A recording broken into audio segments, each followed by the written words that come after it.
صباح الخير. وحشتوني جدا من الفيديو اللي فات. يلا بينا النهاردة نبتدي فيديو تحفيزي كده. أنا النهاردة قمت من النوم وخدت قرار إن أعمل بقى التنظيف الأسبوعي للشقة.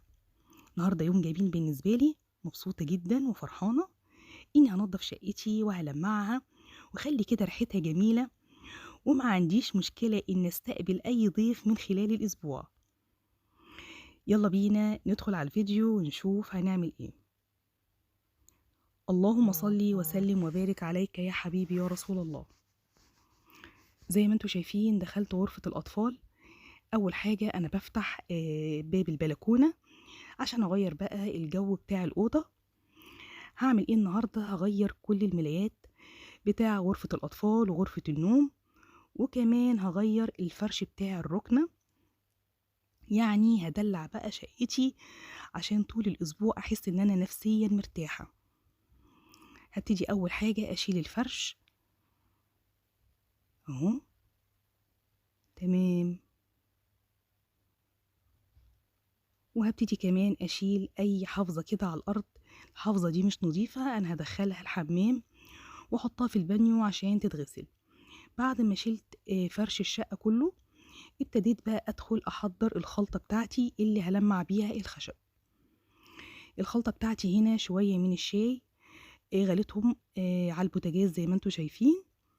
وابتديت أجيب بقى البخاخ اللي انتوا شايفينه ده، وأفضي الشاي وعليه معلقة صغيرة جدا من الخل. خلطة جميلة جدا ومش مضرة خالص للخشب، وحاجة طبيعية وإحنا اللي عاملينها في البيت، يعني ما تقلقيش منها خالص. أهم حاجة إن الخلطة دي ما تجيش على الفرش، يعني تكون خاصة بالخشب فقط. هقفل بقى البخاخ بتاعي كده وهجربه. تمام. ويلا بينا نكمل التنظيفات. يلا بينا.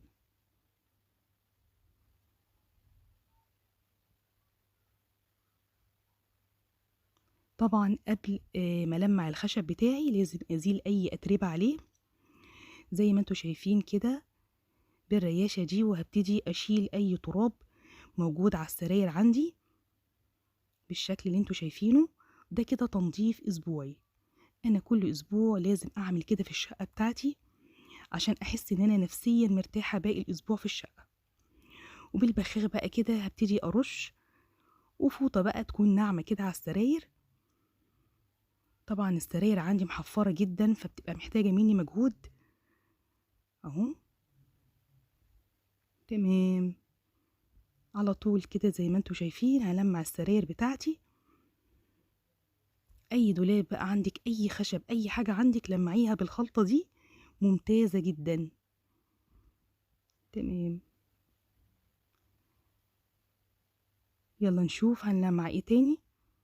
دخلت هنا بقى على غرفة الصالون، ابتديت برضو انفض كده اي ترابة على الخشب بالمنظر ده، وبالخلطة بتاعتي على طول هلمع.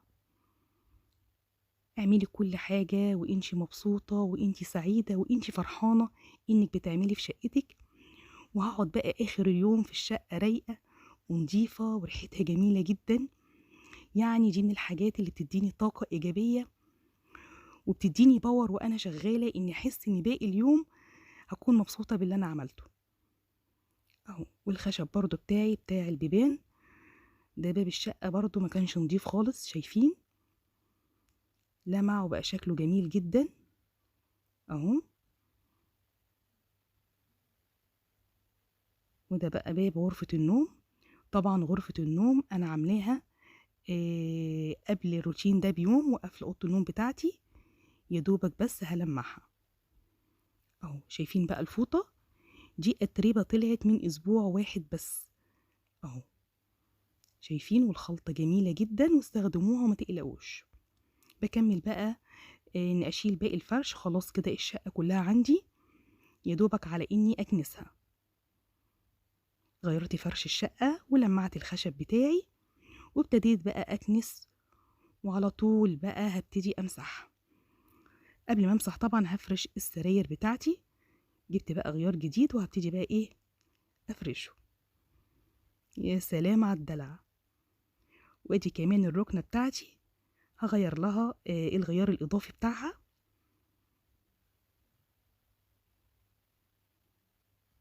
تمام. أنا كده غيرت فرش الشقة كله، ما فاضليش غير إني أمسحها.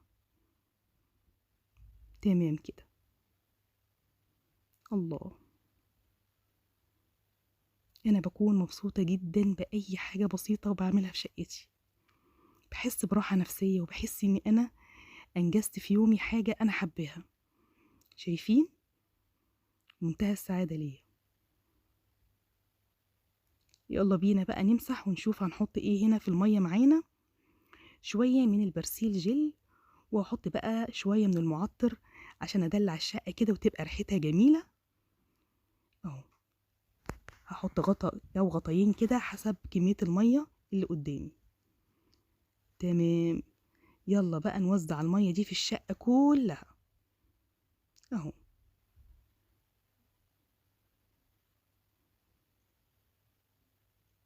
ريحة الشقة جميلة جدا، مش قادرة اقول لكم عاملة ازاي.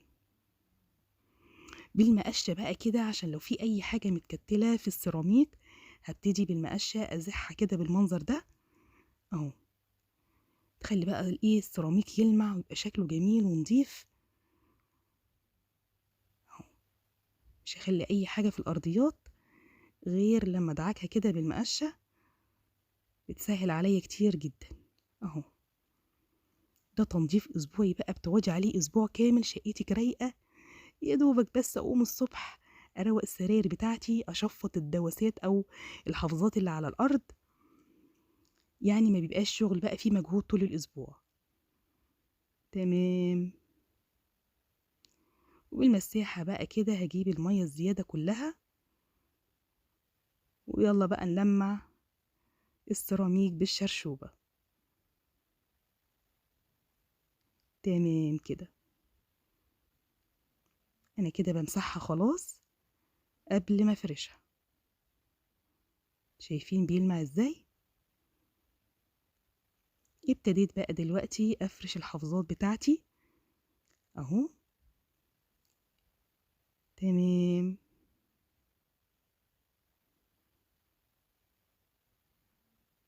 اهو وادي كمان الحافظة بتاعت الصالة. كل الحافظات دي طبعا مغسولة ونضيفة زي ما انتوا شايفين. يا سلام، انا كده انبسطت وارتحت جدا لما نظفت شقتي بالشكل ده اهو. شايفين؟ تمام. يا دي النهار الابيض، شوية كركبة بس مفيش منهم مشكلة خالص. ده طبعا كمية الغسيل الكتيرة اللي طلعت من عندي.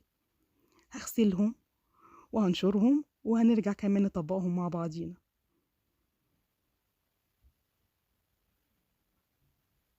شايفين؟ مفيش مشكلة. غسلنا الغسيل تاني يوم على طول كل حاجة كانت ناشفة ونضيفة، وهبتدي بقى اطبقها كده قبل ما ادخلها الدولاب اهو. كل حاجة بهدوء بتتعمل، وكل حاجة بالحب بتتعمل. اهم حاجة تعملي الحاجة وانتي حباها. تمام. هطبق بقى كل الدفايات بتاعتي بالشكل ده اهو. طبعا لو الدفاية صغننة بطبقها كده وبرجع احطها جوه خدادية، يعني بتصون الحاجة اكتر. بطلع الفرش بعد كده من الخدادية دي كل حاجة في مكانها، مفيش حاجة تتوه مني جوه الدولاب مهما الحاجة اتكركبت اهو. شايفين؟ وادي كمان الغيار الاضافي اللي انا كنت فرشة بيه الركنة، طبقته برضو وجوه الخدادية على طول. تمام. هرصهم بقى جوه الدولاب.